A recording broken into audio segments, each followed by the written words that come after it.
Some people say there's no such thing as a perfect wedding. My sister Emma would disagree. She'd been planning her fairy tale wedding since we were kids, down to the exact shade of pink for the roses and the precise height requirements for her bridesmaids. I just never expected to be excluded from that fairy tale because I didn't fit her aesthetic.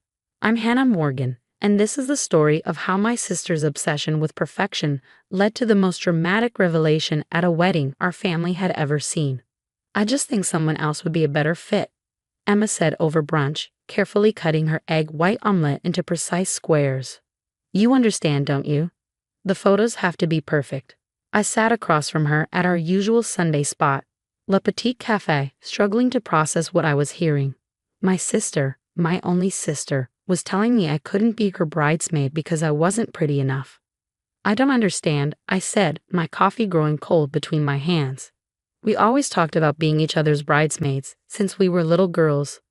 Oh, Hannah, Emma sighed, reaching across the table to pat my hand with perfectly manicured fingers. That was before I met Charles, before we started planning this wedding. It's going to be featured in Modern Bride magazine. Everything has to be absolutely perfect. Charles Montgomery was my sister's fiancé, the heir to Montgomery Industries, and, according to Emma, her ticket to the life she'd always deserved. They'd met at a charity gala where Emma had been working as an event coordinator. 6 months later, they were engaged. So because I'm not model material, I can't stand up with my own sister at her wedding. I tried to keep the hurt out of my voice, but it crept in anyway. Emma had always been the pretty one, tall, blonde, and effortlessly elegant. I took after our father's side. Average height, brown hair, practical.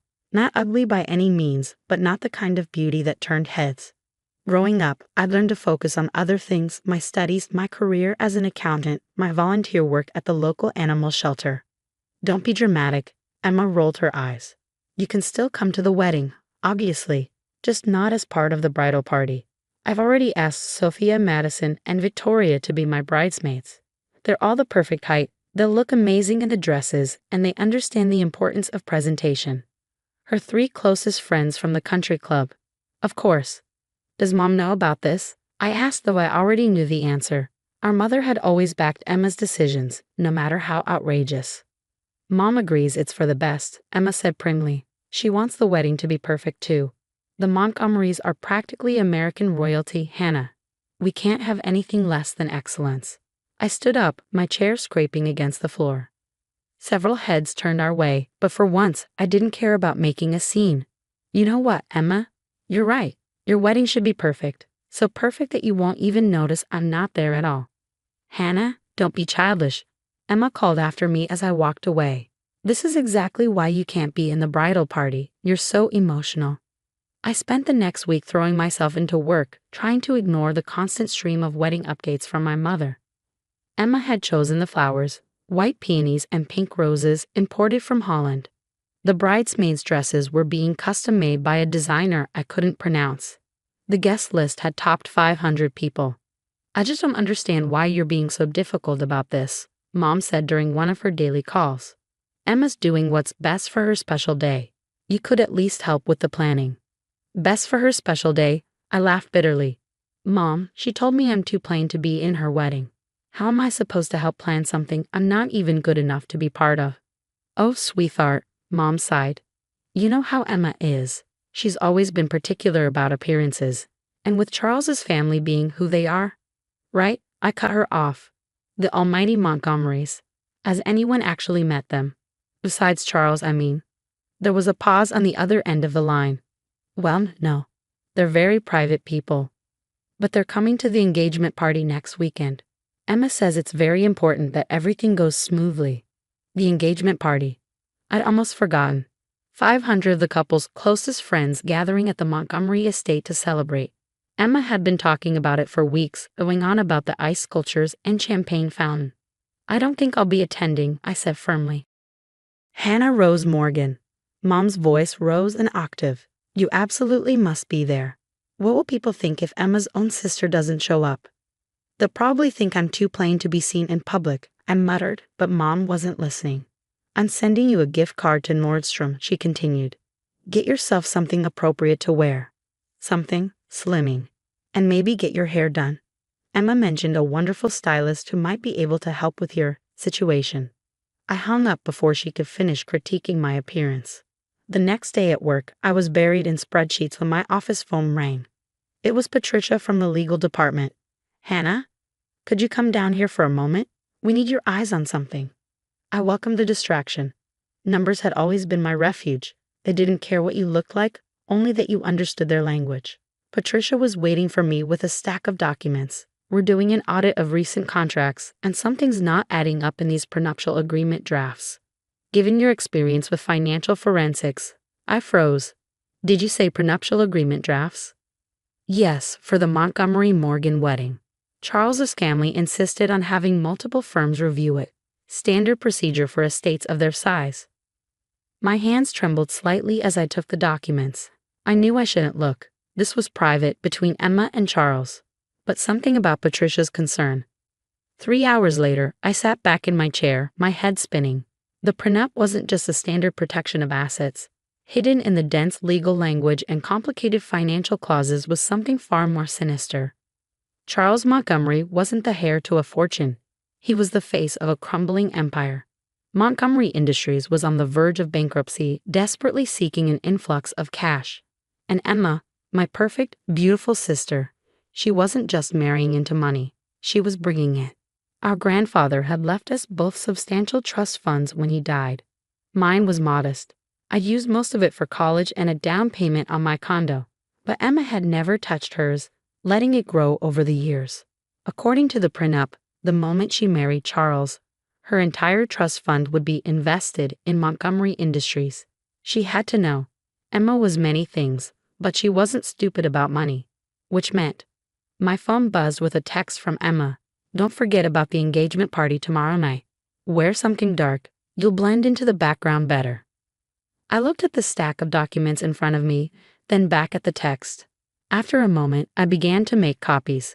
The engagement party would be perfect, all right, just not in the way Emma had planned. Part 2. The Montgomery estate was exactly as pretentious as I'd imagined. A sprawling mansion with manicured gardens and a fountain that probably cost more than my annual salary. I parked my sensible Honda between sleek luxury cars, clutching my bag containing the prenup documents like a shield. I'd spent hours debating how to handle this. Part of me wanted to confront Emma privately, give her a chance to explain. But I knew my sister. She'd find a way to spin it, to make me look like the bad guy, just like she always had. I'd chosen my outfit carefully, not the dark, forgettable dress Emma had suggested, but a deep emerald green that brought out my eyes. My plain brown hair was styled in elegant waves, and for once I'd taken time with my makeup. I might not be bridesmaid material, but I wasn't going to slink into the background either. The party was in full swing when I arrived. Ice sculptures glittered under strategic lighting, champagne flowed freely, and a string quartet played softly in the corner. Emma held court near the grand staircase, resplendent in a white designer dress that probably cost more than my car. "Hannah," she called out, her smile not quite reaching her eyes. "You actually made an effort. How? Nice." "Thanks, sis," I replied sweetly. "You look perfect, as always. Where's Charles? There's something I'd love to discuss with both of you." "Oh, he's talking business with some investors." Emma waved vaguely toward the study. "You know how it is. Actually, would you mind not bothering him tonight? This party is very important for the family's connections."